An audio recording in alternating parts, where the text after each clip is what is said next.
اور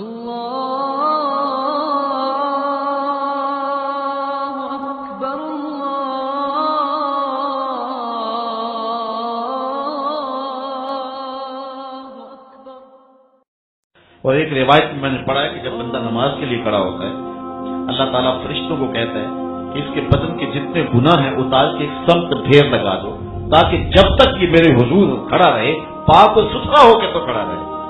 بندہ نماز پڑھتا رہتا ہے، گناہ ایک سمت ڈھیر لگا ہوا، نماز پڑھ کے جب جانے لگتا ہے تو فرشتے وہ گناہ پکڑتے عرض کرتے ہیں مالک دوبارہ اس کے ساتھ لگا دے۔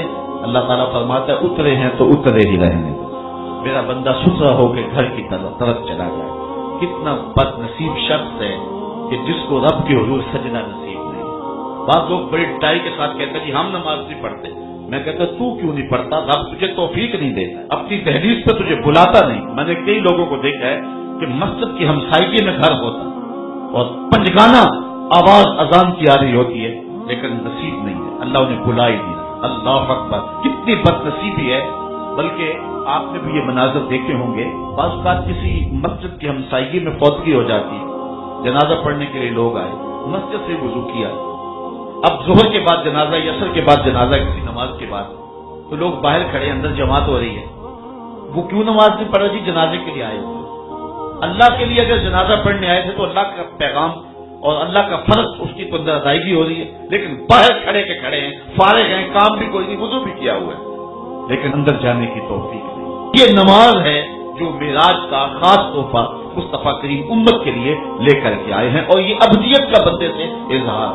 اور سنیے تمہارے رسول کیا فرما رہے، حب الیہ من دنیاکم ثلاث، تمہاری بھری دنیا سے مجھے صرف 3 چیزیں پسند ہیں، خوشبو، منکوحہ عورتیں اور میری آنکھوں کی ٹھنڈک نماز میں رکھی۔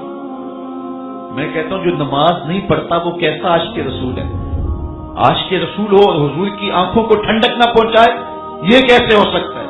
5 گانا نماز شعار زندگی بنا دے۔ ہمارے بزرگ فرمایا کرتے تھے سونے سے قبل 5 انگلیاں بھی گن لو اور 5 نمازیں بھی گن لو کہ نمازیں پوری ہوئی ہیں یا نہیں ہوئی۔